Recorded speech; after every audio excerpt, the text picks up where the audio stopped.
ಪ್ರಭು ಯೇಸುವಿನಲ್ಲಿ ಅನುಗ್ರಹಿತರಾದ ಪ್ರಿಯರೇ, ಎಲ್ಲರೂ ಸಂತೋಷದಿಂದ ದೈವಾನುಗ್ರಹದಿಂದ ತುಂಬಿರಿ ಎಂದು ಪ್ರಾರ್ಥಿಸುತ್ತೇನೆ. ಇಂದು ಒಂದು ಒಳ್ಳೆಯ ದಿನವಾಗಲಿ. ನಿಮ್ಮ ಕಾರ್ಯಗಳಲ್ಲಿ ದೇವರ ಕರ ನಿಮ್ಮ ಜೊತೆ ಇರಲಿ. ದೇವರ ಸಹಾಯ ನಿಮ್ಮೊಂದಿಗೆ ಯಾವಾಗಲೂ ಇರಲಿ. ಡೈಲಿ ಬ್ಲೆಸ್ಸಿಂಗ್ ಅಲ್ಲಿ ವಾಕ್ಯ ಆಲಿಸುವ ಎಲ್ಲರನ್ನು, ವಾಕ್ಯವನ್ನು ಶೇರ್ ಮಾಡುವ ಎಲ್ಲರನ್ನು ಸಮರ್ಪಿಸಿ ಪ್ರಾರ್ಥಿಸುತ್ತೇನೆ. ಪ್ರಾರ್ಥನೆಯಿಂದ, ನಿರೀಕ್ಷೆಯಿಂದ ಇಂದಿನ ದೇವರ ವಾಕ್ಯವನ್ನು ಆಲಿಸೋಣ. 1 ಸಾಮುವೇಲ್ 17ನೇ ಅಧ್ಯಾಯ 41ರಿಂದ 45ರವರೆಗೆ ವಾಕ್ಯಗಳು. ವಾಕ್ಯವನ್ನು ಆಲಿಸೋಣ. ಇತ್ತ ಫಿಲಿಸ್ಟಿಯನು ದಾವೀದನ ಕಡೆಗೆ ಧಾವಿಸಿ ಬಂದನು. ಗುರಾಣಿ ಹೊರುವವನು ಅವನ ಮುಂದೆ ಇದ್ದನು. ಫಿಲಿಸ್ಟಿಯನು ದಾವೀದನನ್ನು ಸಮೀಪಿಸಿ ನೋಡಿದನು.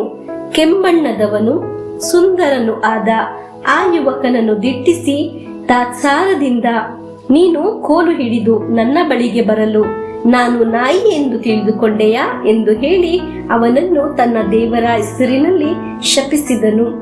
ಇಲ್ಲಿ ಬಾ, ನಿನ್ನ ಮಾಂಸವನ್ನು ಆಕಾಶದ ಪಕ್ಷಿಗಳಿಗೆ, ಕಾಡಿನ ಮೃಗಗಳಿಗೆ ಹಂಚಿಕೊಡುತ್ತೇನೆ ಎಂದನು. ಅದಕ್ಕೆ ದಾವೀದನು, ನೀನು ಈಟಿ, ಕತ್ತಿ, ಬರ್ಜಿಗಳೊಡನೆ ನನ್ನ ಬಳಿಗೆ ಬರುತ್ತಿರುವೆ. ನೀನು ಹೀಯಾಳಿಸಿದ ಸೇನಾಧೀಶ್ವರರು ಹಾಗೂ ಇಸ್ರಾಯೇಲ್ ಯೋಧರ ದೇವರು ಅದಂತ ಸರ್ವೇಶ್ವರನ ನಾಮದೊಡನೆ ನಾನು ನಿನ್ನ ಬಳಿಗೆ ಬರುತ್ತಿದ್ದೇನೆ. ಪ್ರಿಯರೇ, ದಾವೀದನು ಮತ್ತು ಗೋಲ್ಯಾತನ ಕುರಿತು ನಾವು ಈಗ ವಾಕ್ಯದಲ್ಲಿ ಆಲಿಸಿದ್ದು.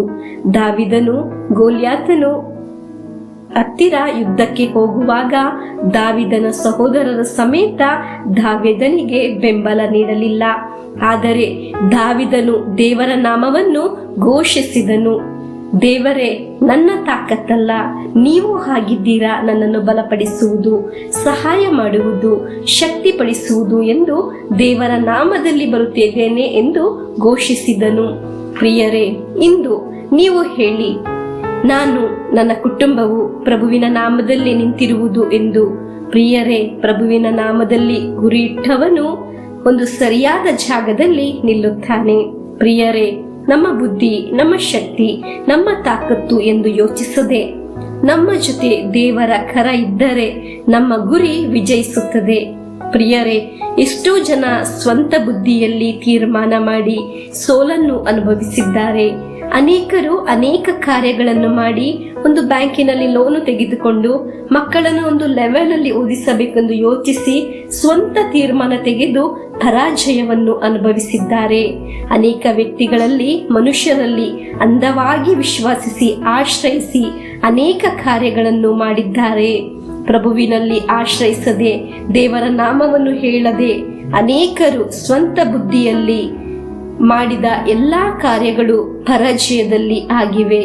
ಪ್ರಿಯರೇ, ದೇವರ ನಾಮವನ್ನು ಆಶ್ರಯಿಸಿ ದೇವರ ನಾಮವನ್ನು ಕೊಂಡಾಡುವ ಒಬ್ಬರು ಸಹ ಪರಾಜಯ ಅನುಭವಿಸುವುದಿಲ್ಲ.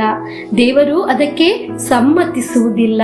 ದೇವರನ್ನು ಆಶ್ರಯಿಸಿ ನಾವು ಮಾಡುವ ಕಾರ್ಯಗಳು ವಿಜಯ ಹೊಂದುತ್ತದೆ.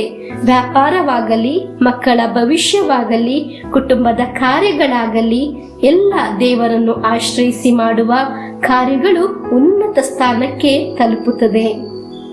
ಮನುಷ್ಯರ ಮಾತು ಕೇಳದೆ ದೇವರಲ್ಲಿ ಆಶ್ರಯಿಸಿ ಒಂದು ಕಾರ್ಯ ಮಾಡುವಾಗ ಅದು ದಾವೀದನ ತರ ಗುರಿ ತಲುಪುತ್ತದೆ. ದಾವೀದನಿಗೆ ಎಲ್ಲರೂ ಎದುರು ನಿಂತರು. ಆದರೂ ದಾವೀದನಿಗೆ ಗೊತ್ತಿತ್ತು, ಪ್ರಭುವಿನ ನಾಮದಲ್ಲಿ ಕೊಂಡಾಡುವವನಿಗೆ ಗುರಿ ತಪ್ಪುವುದಿಲ್ಲ ಎಂದು, ಅದು ಉನ್ನತಕ್ಕೆ ಏರುತ್ತದೆ ಎಂದು. ಪ್ರಿಯರೇ, ನಿಮಗೆ ಉನ್ನತಕ್ಕೆ ತಲುಪಬೇಡವೇ? ಪ್ರಿಯರೇ, ವಾಕ್ಯ ಆಲಿಸುವಾಗ, ಶೇರ್ ಮಾಡುವಾಗ ನಾವು ದೇವರ ನಾಮವನ್ನು ಕೊಂಡಾಡುವುದು ಆಗಿದೆ. ನಮ್ಮಿಂದ ಅನೇಕರು ದೇವರ ವಾಕ್ಯವನ್ನು ಆಲಿಸಲು ಪ್ರಾರಂಭಿಸುವಾಗ ನಿಮ್ಮ ಜೀವನದ ಗುರಿ ತಪ್ಪಿ ಹೋಗುವುದಿಲ್ಲ. ಪ್ರಿಯರೇ, ನಮಗೆ ಶತ್ರುಗಳು ಇರಬಹುದು, ನಮಗೆ ಒಳ್ಳೆಯದಾಗಬಾರದು ಎಂದು ಯೋಚಿಸುವವರು ಇರಬಹುದು, ಅನೇಕ ವಿಧದಲ್ಲಿ ಸೋಲನ್ನು ಅನುಭವಿಸಲಿ ಎಂದು ಆಸೆ ಪಡುವವರು ಇರಬಹುದು, ಶತ್ರುಗಳು ಇರಬಹುದು. ಆದರೆ ದೇವರ ನಾಮದಲ್ಲಿ ಆಶ್ರಯಿಸುವ, ದೇವರ ನಾಮವನ್ನು ಕೊಂಡಾಡುವ ನಾವು ಒಮ್ಮೆಯೂ ಪರಾಜಯ ಅನುಭವಿಸುವುದಿಲ್ಲ. ಹಾಲೆಲೂಯ. ದೇವರು ನಮ್ಮನ್ನು ಗುರಿಗೆ ತಲುಪಿಸುತ್ತಾರೆ. ಹಾಲೆಲೂಯ. ನಮ್ಮ ಒಂದೊಂದು ತೀರ್ಮಾನವು ದೇವರಲ್ಲಿ ಆಶ್ರಯಿಸಿ ಮಾಡುವ ನಾವು ವಿಜಯ ಹೊಂದುತ್ತೇವೆ.